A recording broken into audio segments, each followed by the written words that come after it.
प्रिय भक्तों, 22 सितंबर 2025 को माता रानी आ रही हैं, तो हम आपको बताएंगे कि शारदीय नवरात्रि के शुभ मुहूर्त पूजा विधि। नवरात्रि का अर्थ है 9 रातें।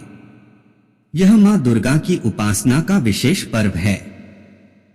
साल में मुख्यतः 2 बड़ी नवरात्रि मनाई जाती हैं। इसके अलावा माघ और आषाढ़ मास में भी गुप्त नवरात्रि होती हैं। नवरात्रि का महत्व, यह पर्व शक्ति की आराधना के लिए जाना जाता है।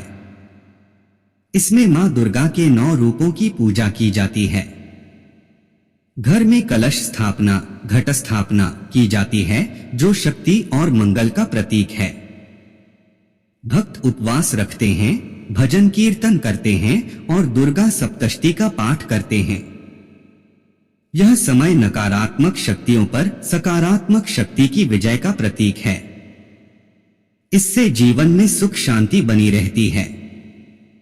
भक्तों को भक्ति का भरपूर फल प्राप्त होता है। इस वर्ष नवरात्रि 10 दिनों तक पूरे विधि विधान से मनाई जाएगी। नवरात्रि के दिन ना एक भी दिन कम होगा और ना ज्यादा, बिल्कुल पूरे 10 दिन खास तौर पर मां शेरावाली की पूजा विधि पूर्वक की जाएगी। शारदीय नवरात्रि का शुभ पर्व अश्विन मास की प्रतिपदा से शुरू हो रहा है। इस साल शारदीय नवरात्रि 22 सितंबर से आरंभ होकर 1 अक्टूबर तक चलेंगे। इस बार उत्तरा फाल्गुनी नक्षत्र और हस्त योग का संयोग भी बन रहा है। नवरात्रि का शुभ आरंभ घट स्थापना के साथ होता है। घट स्थापना को बहुत शुभ माना गया है। साल 2025 में घट स्थापना सोमवार 22 सितंबर को की जाएगी। घट स्थापना का सबसे अच्छा समय सुबह के 6 से 8:30 तक रहेगा। अगर दोपहर में घट स्थापना करनी हो तो यह समय 11:10 से 12:30 तक निर्धारित किया गया है। इस दौरान की गई पूजा अत्यंत शुभ मानी जाती है। इससे समस्त देवी देवताओं की कृपा प्राप्त होती है और पूजा का फल कई गुना अधिक मिलता है। जो व्यक्ति नवरात्रि से पहले घर में यह अपवित्र वस्तुएं रखता है, उसके घर में मां वैष्णव का वास नहीं होता। माता लक्ष्मी का आशीर्वाद नहीं मिलता। मां शेरावाली आपकी झोली खुशियों से नहीं भरती। इसलिए नवरात्रि शुरू होने से पहले जरूरी है कि घर से ऐसी सभी वस्तुएं हटा दी जाएं। आज हम ऐसी ही कुछ गलतियों के बारे में विस्तार से जानेंगे। यदि आपके घर में भी यह गलतियां हो रही हैं, तो माता लक्ष्मी कभी नहीं आती। देवी देवताओं का वास भी ऐसे घर में नहीं होता। सबसे पहले नवरात्रि शुरू होने से पहले अपने मंदिर की अच्छी तरह से सफाई कर लें। मंदिर में अगर पुरानी मालाएं पड़ी हैं, टूटी फूटी मूर्तियां रखी हैं या खाली माचिस की डिब्बी कहीं रखी हुई है, तो उन्हें तुरंत बाहर फेंक दें। टूटे हुए चित्र या मूर्तियों को नदी में विसर्जित कर देना चाहिए। छोटे बच्चे नवरात्रि का व्रत ना रखें, क्योंकि इससे उनकी सेहत पर असर हो सकता है। भक्त जनों, नवरात्रि के 9 दिन बहुत पवित्र होते हैं। इसलिए इस दौरान घर को साफ सुथरा और पवित्र बनाए रखना जरूरी है। नवरात्रि के समय ब्रह्मचर्य का पालन किया जाता है। साथ ही प्याज, लहसुन, मांस, मदिरा और अंडा ग्रहण नहीं करना चाहिए। अधिकतर भक्त नियमों का पालन करते हैं, पर गलती से नवरात्रि में अपने घर इन अपवित्र चीजों को रखते हैं। ऐसा बिल्कुल ना करें। भागवत पुराण में लिखा है कि नवरात्रि के दौरान माता रानी अपने भक्तों के घर में वास करती हैं। यदि आप चाहते हैं कि माता रानी आपके घर में वास करें, तो अपने घर का वातावरण पवित्र बनाएं। नवरात्रि से पहले प्याज, लहसुन, मांस, अंडा और मदिरा को घर से बाहर निकाल दें। इसके बाद गंगाजल का छिड़काव करें। भगवत गीता में भगवान श्री कृष्ण कहते हैं कि बिना गंगाजल के छिड़काव कोई भी शुभ कार्य सफल नहीं माना जाता।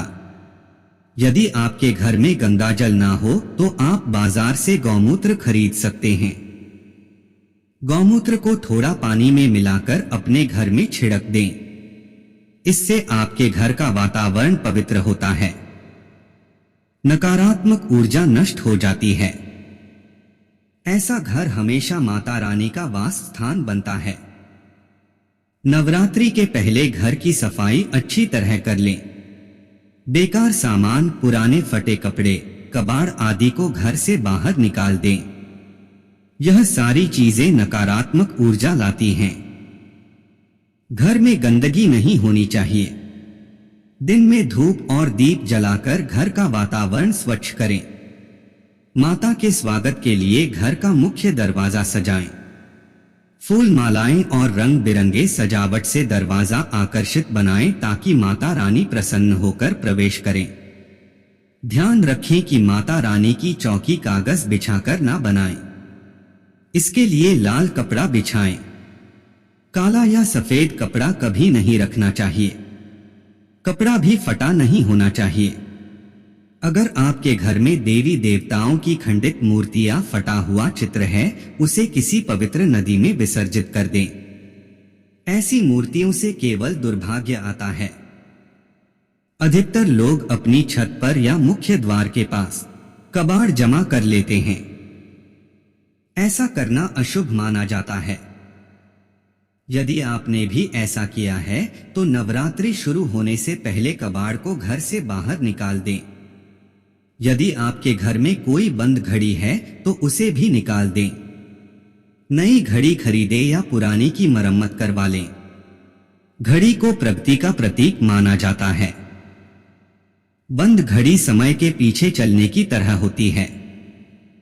इससे आपके जीवन में विकास नहीं होता।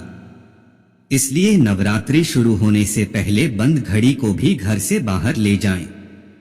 दोस्तों, यदि आपके घर के मंदिर में कोई भी फालतू सामान रखा हुआ है, जैसे सड़े गले फूल, अगरबत्ती, धूप बत्ती के खाली डिब्बे, माचिस के पुराने पैकेट या कोई भी खाली पैकेट, तो ऐसे सामान को मंदिर से बिल्कुल भी नहीं रखना चाहिए। इसके अलावा यदि पुरानी धार्मिक पुस्तकें फटी पुरानी हो गई हो या भगवान के पुराने कपड़े, मुकुट, माला जो खराब हो चुके हो, तो उन्हें जितना जल्दी हो सके मंदिर से हटा देना चाहिए। नवरात्रि शुरू होने से पहले मंदिर की अच्छी तरह से सफाई करना अत्यंत जरूरी होता है। मंदिर के आसपास का क्षेत्र भी अच्छे से साफ सुथरा रखना चाहिए। इसी तरह धन रखने के स्थान की सफाई भी अवश्य करें, क्योंकि नवरात्रि के दौरान माता लक्ष्मी का भी प्रवेश होता है। इसलिए धन रखने की जगह पर भी कोई भी फालतू या टूटे फूटे सामान बिल्कुल नहीं रखना चाहिए। उसे मंदिर की तरह ही स्वच्छ और पवित्र बनाए रखें। नवरात्रि के समय माता रानी की पूजा में कौड़ियों का प्रयोग भी बहुत शुभ माना गया है। रोजाना माता रानी के साथ कौड़ी का पूजन करें और फिर उसे धन रखने के स्थान पर रखें। ऐसा करने से घर में हमेशा बरकत बनी रहती है। यदि आपके पास पुराने जूते चप्पल इकट्ठे हो चुके हैं तो नवरात्रि से पहले उन्हें घर से बाहर निकाल दें। पुराने जूते चप्पल रखने से अशुभता आती है और घर में नकारात्मक ऊर्जा का वास होने लगता है। इससे घर में अशांति बनी रहती है।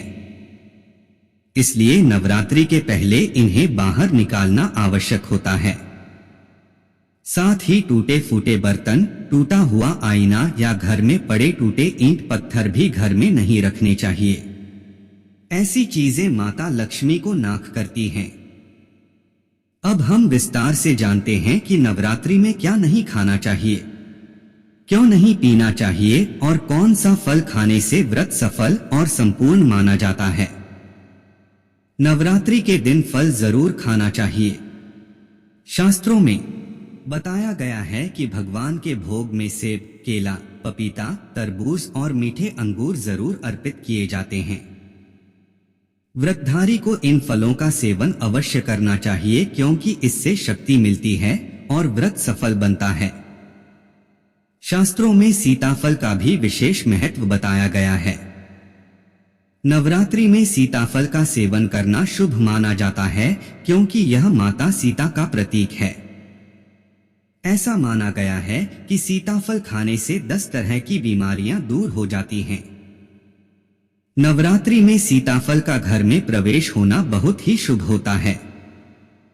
व्रतधारी यदि रोजाना सीताफल खाते हैं तो उन्हें दुखों का सामना नहीं करना पड़ता, इसलिए सीताफल का सेवन अवश्य करें।